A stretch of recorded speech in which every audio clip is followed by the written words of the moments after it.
Okay, a very blessed Monday po no sa ating lahat.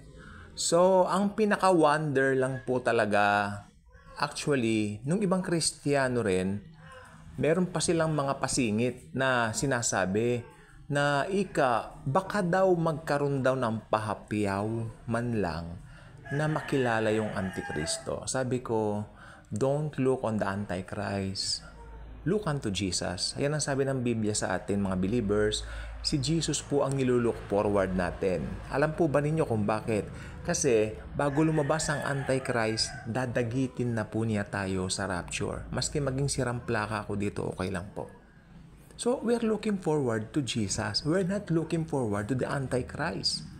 Ngayon, meron po nagko-comment sa mga vlogs na ganito, nagagalit sila. Bakit daw parang gusto natin ng comfort, gusto natin na makaalis sa tribulation. Well, hindi po kami ang may sabi niyan. Ne? Opo, ayaw namin talaga ng tribulation. Pero nakalagay naman po kasi talaga sa Bible na ang mga anak ng Diyos ay hindi magsasuffer ng wrath to come. Maliwanag po yan. Ngayon, kung gusto nyo makasama doon sa ganyan, kayo po ang bahala. Baka ang gospel na tinanggap ninyo ay maling gospel. Baka gospel by works po kayo. Abay, makakasama talaga kayo sa tribulation. Congratulations po sa inyo. Kung yan ang gusto po ninyo. Yan ang gusto ninyo. Faith in Jesus tapos may kasamang gawa. Makakasama kayo sa tribulation. Binabati ko po kayo. Kaya itong mga ganitong mga vlogs, yung mga katotohanan lang po ang sinasabi ko, na pag naglagak na ng tiwala kay Jesus Christ, mararapture. And never na makikilala ang Antikristo. Kaya nga we're looking forward to Jesus. Mabalik po tayo doon sa aking sinabi kanina. Baka raw po may pahapyaw. Kung true believer ka, baka magkaroon ka ng pahapyaw. Like yung nangyayari ngayon si Emmanuel Macron, no? At yung iba pang mga actually may nagsasabi natatawa nga ako si Benjamin Netanyahu raw ang Antikristo. Hala, paano mangyayari yun? Hudyo siya. Ang Antichrist po, hindi siya taga Middle East. Ang Antichrist po ay isang European. Taga-revive Roman Empire. Actually, kasama po rin ng Amerika. Pwede yung Amerika, may possibility. Pero, hindi po siya taga Middle East. Hindi po si Netanyahu. Hindi rin si Emmanuel Macron. Alam niyo kung bakit nasabi ko? Sapagkat itong mga taong ito well-known na ngayon. Itong Antikristo, bigla siyang magra-rise sa fame. Bigla siyang magiging famous, biglaan.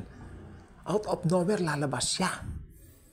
Pag na-rapture na po tayo, kasi tandaan po ninyo, pag na-rapture na po tayo mga Christians, mga born-again believers, ang buong mundo magugulantang. Sila po ay shock na shock sa mga nangyari. Kaya, pagkakataon na po nito para sabihin itong Antichrist na kinuha tayo ng mga alien, sasabihin niya. Padilitawin niya yung alien invasion. Yan. Idideceive niya ang mundo.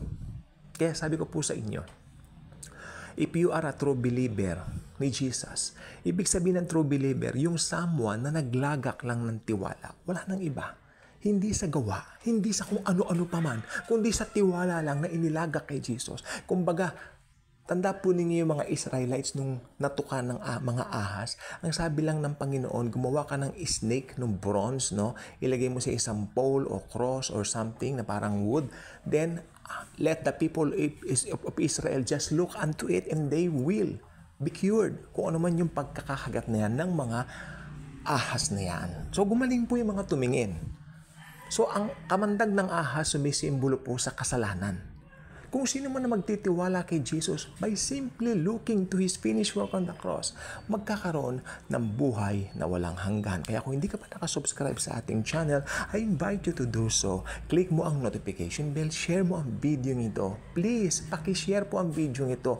I don't care about yung monetization, I don't care about yung views, I don't care about that. Hindi po ako vlogger na gusto kong maging famous. Hindi po ako vlogger na gusto ko yung marami akong ganito, ganyan. No, I'm not after that. Ginamit ko po ang platform ng YouTube na ito para sa Panginoong Hesukristo. Kung gusto ko po maging famous, sana pinapakita ko yung face ko. Hindi po. Gusto kong maging famous si Jesus. It's all about the Lord. Matagal ko na po sanang ginawa to, may nagsasabi sa akin, pero kailan ko lang po ito ginawa. Thank you, and Jesus truly loves us all.